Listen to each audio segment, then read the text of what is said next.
पोट भरेल पण मन भरणार नाही अशी सीताफळाची सुमधुर बासुंदी कशी बनवायची ते सुद्धा मोजक्या साहित्यामध्ये। तर चला आज आपण सीताफळाची बासुंदी बनवूया।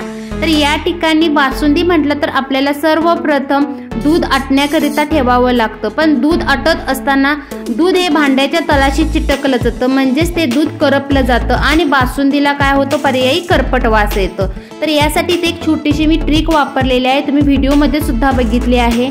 तर दूध ओतण्यापूर्वी त्या भांड्याच्या तळाशी अगदी एक छोटासा चमचा पाणी घालायचं आहे आणि हे पाणी पूर्ण भांड्याला काय करायचं, फिरवून घ्यायचं, म्हणजे पसरवून घ्यायचं आहे आणि त्यानंतरच त्याच्यामध्ये दूध ओतायचं आहे।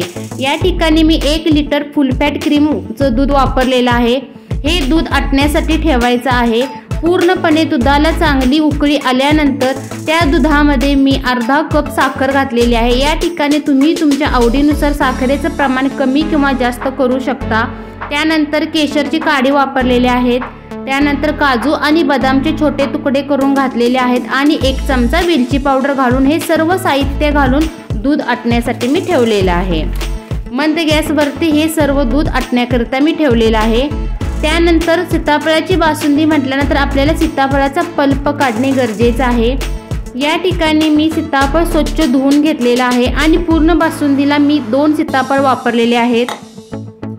त्यानंतर पुरणाच्या चाळणीमध्ये सीताफळाच्या बिया चमच्याच्या मदतीने काढून घेतलेल्या आहे, पण या सीताफळाच्या बिया काढताना पूर्णपणे काळजीपूर्वक बघून घ्या, कारण की सीताफळाला कीड सुद्धा लागलेली असते। या सीताफळाच्या बिया पुरणाच्या चाळणीमध्ये काढून घेतलेल्या आहेत आणि वाटीच्या मदतीने अगदी या सीताफळाच्या बिया पूर्णपणे पुरणाच्या चाळणीमध्ये घासून घ्यायच्या आहेत।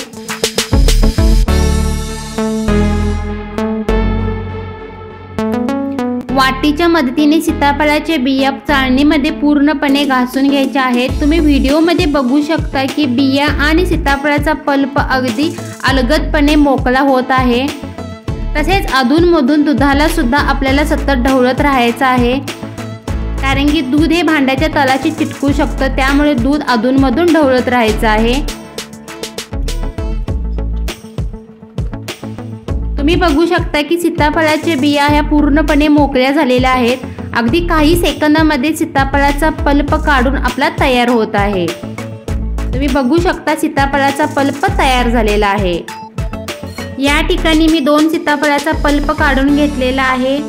तसेच दूध सुद्धा अगदी निम्मे झालेलं आहे आणि दूध आटत असताना भांड्याच्या बाजूला जाऊन जी साय तयार होते, कडेला जे चिटकलं जातं, ते चमच्याच्या मदतीने व्यवस्थितपणे बासुंदीमध्ये मिक्स करून घ्यायचं आहे आणि आपली बासुंदी सुद्धा तयार झालेली आहे। तुम्ही बघू शकता व्हिडिओमध्ये बासुंदी पूर्णपणे दाट झालेली आहे आणि ही बासुंदी पूर्णपणे थंड करून घ्यायची आहे। याकरिता मी एका बाउलमध्ये ही बासुंदी थंड करण्यासाठी ठेवलेली आहे। थंड झालेल्या बासुंदीमध्येच आपल्याला या ठिकाणी सीताफळाचा पल्प ॲड करायचा आहे। गरम बासुंदीमध्ये सीताफळाचा पल्प अजिबात ॲड करायचा नाही। त्यानंतर हा सीताफळाचा पल्प बासुंदीमध्ये पूर्णपणे एकजीव करून घ्यायचा आहे, व्यवस्थितपणे मिक्स करून घ्यायचा आहे। ही सीताफळाची बासुंदी खाण्यापूर्वी फ्रीजमध्ये थंड करून खाण्यासाठी घेतल्यास खूपच चविष्ट लागते। सुमधुर आणि थंडगार अशी ही सीताफळाची बासुंदी। तुम्ही या रेसिपीला सीताफळाची बासुंदी म्हणता की रबडी म्हणता, कोणतं नाव देणं योग्य वाटतं ते तुम्ही मला कमेंटमध्ये नक्की सांगा। तर चला मग मंडळी, ही रेसिपी आवडल्यास माझ्या चॅनलला नक्की शेअर आणि सबस्क्राईब करायला विसरू नका।